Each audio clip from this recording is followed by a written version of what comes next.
was great because Kathy really sort of gives you a reality check that it wasn't necessarily, I mean, the technology is great as part of the strategy, but it's not necessarily the sine qua non of what Barack Obama did to win. It was part of an overall strategy. And obviously, if it was just the technology, John Edwards would be president, and not Barack Obama. So it's an important takeaway there. Anyway, we wanted to go a little beyond the actual parts of the election and the politics of the use of the technology. To Brett's presentation was, what else can we draw from this that takes us beyond politics, more into just using these technologies in a business setting and just in communications generally. So Brett's had a lot of time to think about this. He does this in his own business, and I think he'll give us more of an entrepreneurial understanding. Because I think Barack Obama took and used these things in an entrepreneurial way as well. Because when he started his campaign in January 2007, he had no money. By the end of the campaign, he raised $750 million using these new techniques. So there's something to be said for the business side of this. So with that, I give you Brett Porter.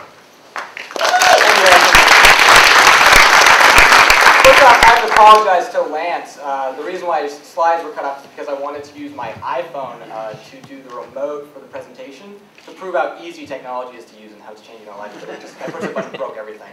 So apologize for that. And also, to prove a larger point, I got to correct Lance. I'm actually not a developer.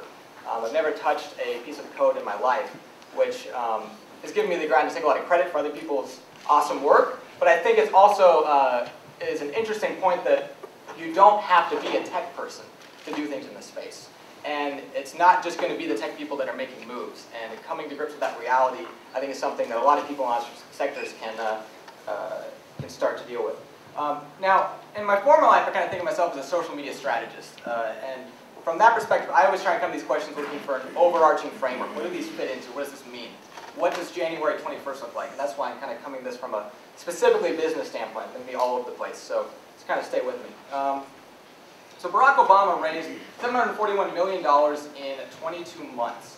Now, with bailout numbers going out at $50 million here and $700 million there, it doesn't seem like a lot, but that's a pretty sizable chunk of change for a group of 5 people at the beginning to generate in 22 months and become the biggest brand, the biggest name pretty much in the world. But how did a community organizer from Chicago pull this off? What was his thinking? What were his strategies? What led him to be able to make this happen? Well, this is kind of the unsung hero of the campaign. His name's David Plouffe. Yep. He was the campaign manager, and in addition to that wonderful, dorky, great smile, he is a genius. He is not moving into the White House, and I suspect in the next month you'll probably hear him being announced as the CEO of a Fortune 500 company, probably anyone that he wants, because he built an operation that took the brand and the core and the DNA, and it percolated to all parts of that operation in a way that was efficient and leveraged all of the tools and technology of our time. And so I think how he brought those techniques to Obama really made the difference. David Plouffe was going to write a book and has a contract, and originally it was for 2 books to kind of reveal the secrets of the Obama campaign. One was for the business community, and the other was for the political community. And then he decided to converge it to one called The Audacity of Hope. And his big thinking is that we're seeing and witnessing a convergence of movement politics and business strategy. And this isn't new to 2008. This has kind of been going on for the last 20 years. You see businesses acting like nonprofits to bring more meaning and spirit to their operation. You see nonprofits acting like businesses in order to be more efficient and effective. And so, as we see that play out in brands and identities, this is the thing we really need to ask ourselves no matter what we're doing, if it involves a large organization. Now, I love the term social media because it's very powerful. It's a new type of understanding, of way of learning about the world, but I think it's still limited in scope. I think it's part of something larger, and I want to try to understand what that is. I define social media as part of something I call networks communication. You have a network of entities, of people, of ideas, and there's a certain set of rules that define that, and I think social media is really playing out what that means. And I've started to kind of think of it as the idea of network as a noun. It's a thing, it's its own entity, it's got its own physics, its own rules, until you just get to the network. There's a larger network at play here, and I think we need to start understanding what it means. Now, your network is how power is defined. George W. Bush in 2004 had the most powerful network in America. He had conservative Christians locked up. large corporations. They were all interconnected in ways that were mutually beneficial to all of them, that were profitable, and that was able to take the highest office in the land. Hillary Clinton learned this. I mean, she had a powerful network, right? A network that had already gotten her and her husband to the White House once, and she'd evolved it over the 8 years and was ready to take it. In 2006, everyone knew that Hillary Clinton was going to be president of the United States. There was a bunch of young people that thought this guy from Illinois is going to take it, and I believe in him, but the political establishment knew otherwise. No way was that going to happen. This is my favorite network. This is something commonly referred to as the internet. This is kind of the backbone of it. These aren't websites, these are the tubes that it passes through. And I think that it kind of looks bizarre and abstract, but it keeps growing every year at a faster rate and starts to enter more aspects of our life. And but I think it's important to remember that the internet is nothing more than just a group of people. It's people sharing information, people sharing ideas, people expressing their creative spirit. And there is the way this guy understood it, as a community organizer, was because of this guy.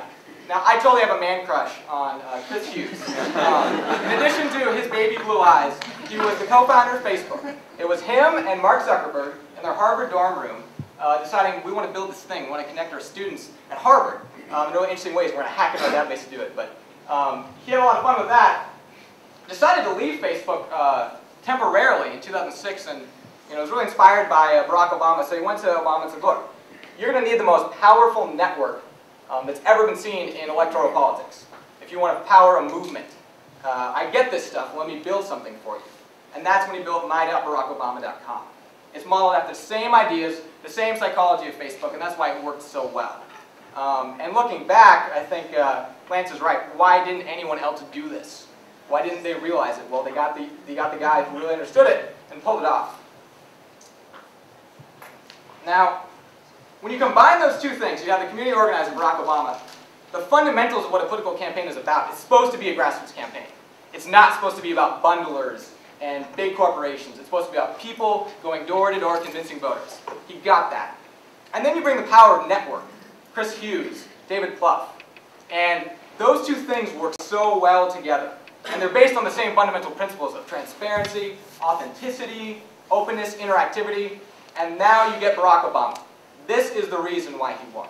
This is the reason why the organization was so successful. But there's something more at play here. It's not just about the structures. I mean, you can't take MasterCard and make this mass movement. There's an inspiration. There's something else at play here. And when you get a connected group of people, when you get something like the internet, it will show you exactly who you are to everyone. It is literally a microscope to your soul, your identity. You can't hide, you can't pretend, you can't hire really savvy people on Madison Avenue to gloss over who you are. And so it really starts at that point. Now, it's important to think of Obama not as just a person. He's a brand. He's an idea. He's a group of ideas. It's about empowerment. It's about change. It's about individuals. It's about you being the movement, not just me. And that's why he was able to resonate with so many different people on so many different levels. You get guys like this, drawing huge murals all over the country, showing their excitement about this guy. I mean, I didn't see any Hillary murals. I didn't see any McCain murals. This is my favorite. You're talking about brand loyalty. This is a picture my friend Steve took. He works for Harry Reid's office. He was out in the campaign field and he saw this guy licking this Obama cupcake that he made like 5 boxes of them. It was like, all right, there's something a little extra here going on. Now, this isn't just about inspirational, once-in-a-generation politicians. This is something that corporations have been talking about for the last 10 to 20 years. How do I get a personality? How do I get brand believers? Well, there are a couple of big brand believers. The type of guys that would get me to pay a ridiculous amount of money and go to a network I hate for a cell phone, or pay way too much money for a MacBook Air, and that's Apple. That is not just a man or an idea. It's a mindset. I think it's tragic that Steve Jobs' health is deteriorating so poorly. Not only is the coverage morally repugnant, but I think it's really misconstrued. I mean, everyone on CNBC is saying that Steve Jobs dying, Apple's going to go down with him. They're going to lose their edge. They're going to lose their innovation. That totally misunderstands what Apple is. I might be a little on my element here, but I wager to say that Apple is not about Steve Jobs. Apple is about the mindset he instilled in his corporation, in his organization. He looked at his people, his employees, and his customers as part of a larger whole and said, let's let every part of this organization hold these same ideals. And so I think it's going to be an interesting test. When Steve Jobs moves on, is Apple going to keep that authenticity? Is it going to keep that cult of customers and believers? I think this is the underlying formula to why advertising is not working anymore. Forcing your attention and opinion through advertising is not going to cut it. People can see who you are, what your personality and soul is. And you can't manufacture it in a marketing campaign. You can't redevelop it and redesign it through paid advertising, through newspaper clippings, through commercials. We're smarter than that. We've been raised on advertising, we're sick of it. So I'll keep this quick, but my involvement in kind of testing out these ideas was T. Boone Pickens. T. Boone is an oil billionaire from Texas, very savvy businessman. He decided, you know what, I am sick of the oil-producing countries ruining America, taking all the money. I want to do something big to change this. And so he came to us. Literally, I got a call. I was like, hanging out in my basement. We're working, we got this little nonprofit and this little business consulting we're doing. And I got a call and said, look, I got this project I want you to come work on. And he said, I want to get 1 million people in 7 months to fight the most powerful lobby in the world. You know how I'm going to do it? The internet. He said, how do we go about this? What do we do? I said, follow the Obama playbook. Okay, go to the people where they are on the platforms. Build your own space where people can be excited and cultivated and be interested in your movement and what you're doing. So, on July 8th, we launched this. We were all over the place. We got this coverage of our work on the Wall Street Journal, and it's really funny. It says, Stephen Pickens, Facebook guy, what's up? What's this guy who's 80 years old twittering and Facebook chatting and on LinkedIn? He's on Ning, YouTube channels. And it was kind of like, what's up? This doesn't quite fit. But they didn't pick up that it was part of a larger strategy of powering the movement, getting them excited. We had our own social network that we developed based off of My.Barack Obama. It was even called the Push.Pickens Plan.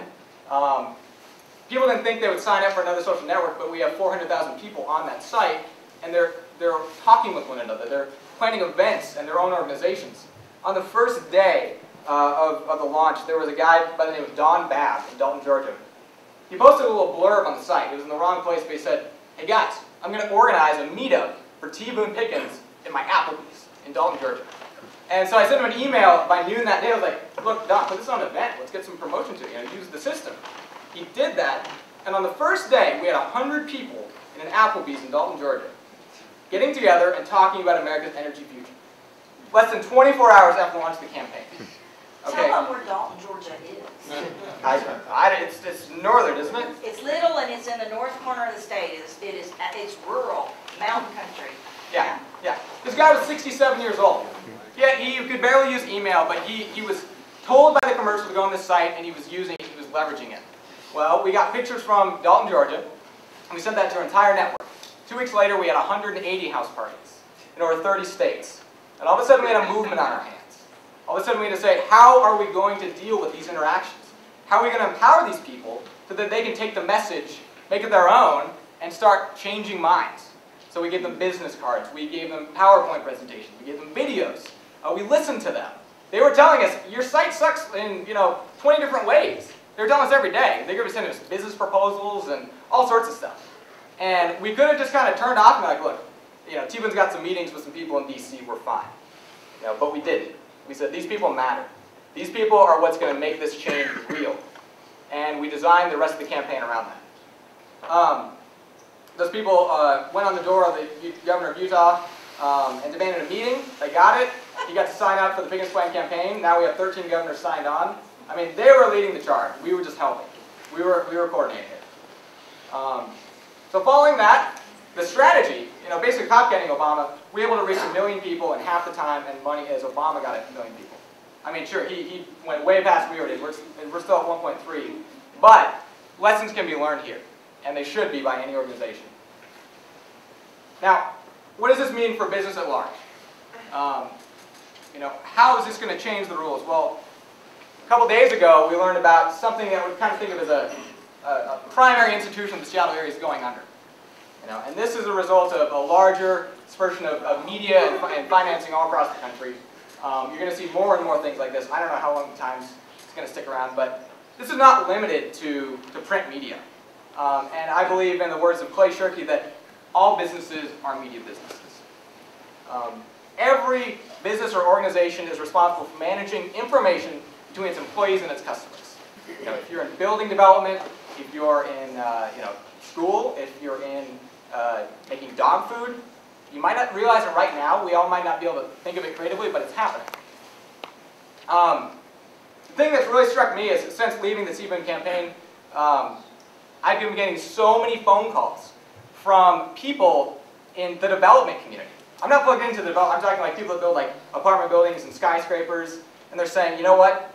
I want to sell a building, or I want to build sell these apartments, and I'm going to have to do it through social media. They don't understand how, but they get it. Because building developers for years have had to use alternative channels to reach a creative audience and build a sense of community. And if you want to understand how online communities work, you need to understand how real communities work, because they work by the same rules. And so you should recognize that. That's the primary goal of what an organization is designed to do. And at the end of the day, your industry is next. Whatever it is.